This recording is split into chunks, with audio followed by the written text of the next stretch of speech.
नमस्कार। आज हमारा ये टॉपिक बायोलॉजी का है, जिसमें हम पर्यावरण एवं प्रदूषण पढ़ेंगे। वातावरण कितने प्रकार का होता है? जैविक व भौतिक। वातावरण दो प्रकार का होता है, जैविक वातावरण और भौतिक वातावरण। या अजैविक वातावरण के कितने घटक होते हैं? जैविक घटक या अजैविक घटक।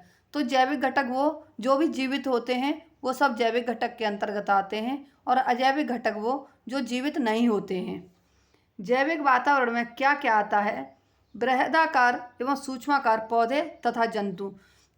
अभी मैंने बताया कि जैसे जैविक जैविक का मतलब होता है जीवित। बृहदाकार एवं सूक्ष्माकार मतलब बड़े आकार के एवं छोटे आकार के पौधे तथा जंतु आते हैं। भौतिक वातावरण में क्या क्या आता है? भौतिक वातावरण में मृदा, जल, वायु, प्रकाश, ताप आदि। मतलब जो ये नेचुरल है, जैसे आपने देखा मृदा मिट्टी, जल, वायु, प्रकाश, ताप आदि, क्योंकि ये सब नेचुरल है, इसमें मानव का कोई भी हस्तक्षेप नहीं है। पर्यावरण में किस तरह के घटक होते हैं? जैविक तथा अजैविक घटक। पर्यावरण के जैविक घटक कौन कौन से हैं? उत्पादक, उपभोक्ता एवं अपघटक। पर्यावरण के अजैविक घटक कौन कौन से हैं?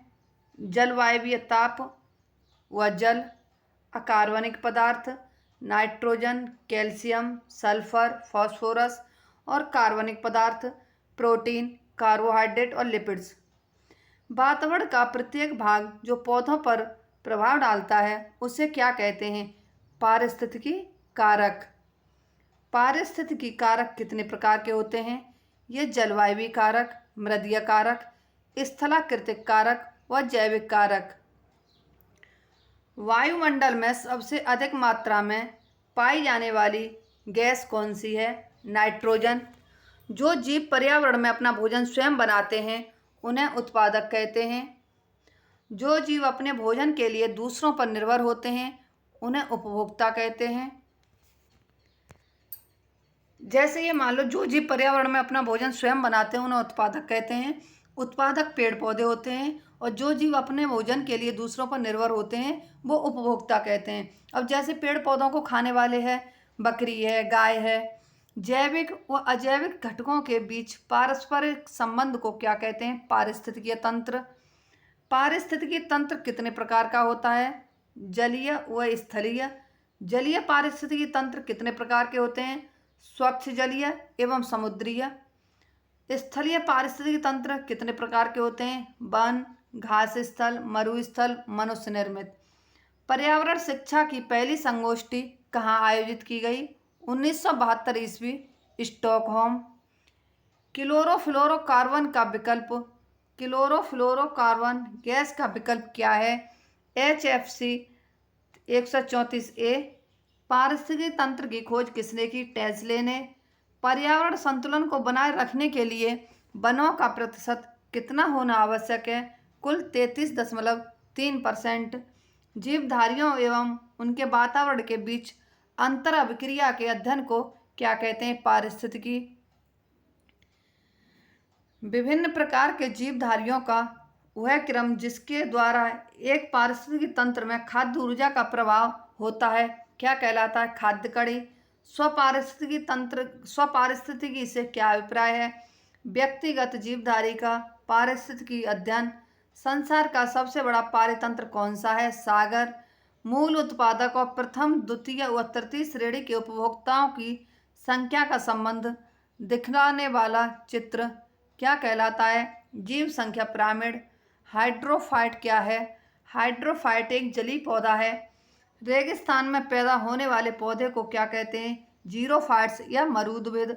पारिस्थितिकी निकाय की संकल्पना को किसने प्रतिपादित किया? ग्रीनेल्स ने। वायु पर्यावरण का कौन सा घटक है? अजैविक घटक। सौर ऊर्जा का सबसे बड़ा यौगिकरण कौन सा है? हरे पौधे। हाइड्रोपोनिक्स किससे संबंधित है? मिट्टी के बिना पौधों की वृद्धि। ऐसे पौधे, हाइड्रोपोनिक्स पौधे ऐसे पौधे होते हैं जिनमें मिट्टी की आवश्यकता नहीं होती है, केवल इन्हें जल की आवश्यकता होती है। ऐसे पौधे हाइड्रोपोनिक्स कहलाते हैं। विश्व पर्यावरण दिवस कब मनाया जाता है? 5 जून। पर्यावरण अधिनियम कब पारित हुआ? 1986 ईस्वी। वन्य जीव संरक्षण अधिनियम कब पारित हुआ? 1972 ईस्वी। ऊर्जा का गैर परंपरागत स्रोत क्या है? जल ऊर्जा। खनन का पर्यावरण पर क्या प्रभाव पड़ता है? वन संपदा का विनाश, ध्वनि प्रदूषण व वायु प्रदूषण। पारिस्थितिकी शब्द का सर्वप्रथम प्रयोग किसने किया? रिटर ने। पौधे पर्यावरण में कौन सी गैस लेकर जीवन पाते हैं? कार्बन डाइऑक्साइड या CO2। जल संरक्षण का उपाय क्या है? बांधों एवं जलाशयों का निर्माण और जल का शुद्धिकरण। पर्यावरण विकास हेतु राष्ट्रीय संरक्षक नीति की स्थापना कब हुई? 1992 ईस्वी। किस पंचवर्षीय योजना में वायु प्रदूषण संरक्षण हेतु कानून पारित किया गया? छठी पंचवर्षीय योजना। मैंग्रोव वनस्पति कहाँ पाई जाती है? सुंदरवन में। मैंग्रोव वनस्पति का मुख्य घटक क्या है? राइजोफोरा। यदि संसार में सभी पौधे मर जाएं तो किसकी कमी से सभी जंतु मर जाएंगे? ऑक्सीजन की कमी से। विश्व के समस्त पारिस्थितिक तंत्रों को मिलाकर क्या कहते हैं? जीव मंडल या जैव मंडल। इंग्लिश में इसे बायोस्फीयर कहते हैं। प्रदूषण। वायु प्रदूषकों का विश्वसनीय संकेतक क्या है? लाइकेन्स तथा मॉस। इससे क्या होता है, जैसे कहीं भी वायु प्रदूषण अधिक बढ़ रहा होता है तो लाइकेन से मालूम पड़ जाता है कि प्रदूषण वायु में अधिक हो रहा है, क्योंकि लाइकेन जो होती है मुरझाने या मरने लगती है। मोटर कार से उत्पन्न प्रदूषक जो मानसिक रोग पैदा करता है कौन सा है? PV। मुंबई एवं कोलकाता जैसे शहरों में प्रमुख वायु प्रदूषक क्या है? CO एवं SO2, कार्बन मोनोऑक्साइड और सल्फर डाइऑक्साइड। कौन सा प्रदूषण जैव अक्षयकारी प्रदूषण है? DDI या प्लास्टिक द्वारा। कौन सी गैस वायु को दूषित करती है? CO2। ऊर्जा के किस रूप में प्रदूषण की समस्या नहीं है? सौर ऊर्जा में। राष्ट्रीय पर्यावरण अभियांत्रिकी संस्थान कहाँ पर स्थित है? नागपुर में।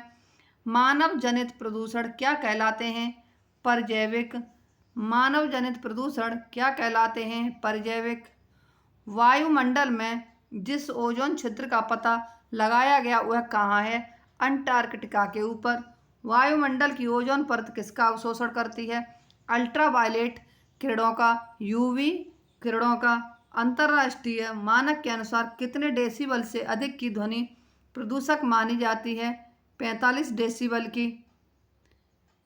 नीरी कहाँ स्थित है? नागपुर में। अम्लीय जल द्वारा इमारतों के क्षरण को क्या कहते हैं? Stone cancer. भूस्खलन की घटना किस मौसम में सर्वाधिक होती है? वर्षा काल में। नदियों में तापीय प्रदूषण को कैसे रोका जा सकता है? ताप विद्युत गिरोह से निकले गर्म जल को नदियों में न डालकर। जल प्रदूषण नियंत्रण एवं निवारण अधिनियम कब पारित हुआ? 1987 ईस्वी। जल को प्रदूषित करने वाला धातु युग्म कौन सा है? पारा सीसा। भोपाल में गैस दुर्घटना कब हुई? 1984 ईस्वी में। हरित गृह प्रभाव का नाम किसने दिया? हेंसन ने। रेडियोधर्मी बहिस्राव क्या है? शाही अवशिष्ट। जल में किस प्रदूषक के कारण शिशुओं में नीला वर्ण बीमारी हो जाती है? नाइट्रेट के कारण। कोयले व पेट्रोलियम ईंधन के दहन से वायुमंडल में कौन सी गैस निकलती है? SO2, NO2 और NO। विश्व तापमान में वृद्धि का क्या दुष्परिणाम है? वर्षा की कमी, जलवायु में परिवर्तन व सूखा, अकाल एवं बाढ़। कौन सी गैस हरित गृह प्रभाव को सर्वाधिक योगदान करती है? CO2, carbon dioxide. Bhopal gas कांड में किस गैस का रिसाव हुआ था? Methyl isocyanate. धूल प्रदूषण को कौन सा वृक्ष रोकने में सहायक है? नीम का वृक्ष। कौन सी गैस वैश्विक उष्णता के लिए उत्तरदायी है? कार्बन डाइऑक्साइड और मीथेन। मिनीमाटा रोग किसके कारण होता है? जल में मरकरी के प्रदूषण के कारण। यदि जल का प्रदूषण वर्तमान गति के फलस्वरूप होता रहा तो क्या होने की संभावना है? जल पादपों के लिए ऑक्सीजन के अणु अप्राप्य होंगे। यदि जल में लगातार प्रदूषण इसी तरीके से बढ़ता रहा तो जल में जितने भी पौधे होते हैं उनको ऑक्सीजन प्राप्त नहीं होगी और वो पौधे मर जाएंगे। फ्लोराइड युक्त जल से कौन सी बीमारी उत्पन्न होती है? खून की कमी, हड्डियों का टेढ़ा मेढ़ा होना, शारीरिक अंगों में विकृति। जीव मंडल में जीव जंतुओं का संरक्षण किसके द्वारा होता है? भारतीय जीव जंतु कल्याण बोर्ड। शुद्ध जल की प्रकृति कैसी होती है? उदासीन। हरितगृह गैस कौन सी है? CFC, CO2, CH4, NO2। किस वायु प्रदूषक के कारण मनुष्य में तंत्र संबंधी रोग हो जाता है? सीसा। लोहे की खानों में काम करने वाले मजदूरों में किसके कारण लोहा सकितमयता रोग हो जाता है? सिलिका के कारण। ताजमहल को क्षति किसके कारण पहुंच रही है? मथुरा में तेल शोधक से निकलने वाली वायु प्रदूषक के कारण। मथुरा में रिफाइनरी है, उसके कारण। DDT क्या है? अजैव अपघटनीय प्रदूषक। सूर्य से निकलने वाले हानिकारक पराबैंगनी विकिरणों से शरीर में कौन सी बीमारी होती है? त्वचा का कैंसर। इसी के साथ ही हमारी आज की ये क्लास समाप्त होती है। हमारी अगली क्लास कल होगी।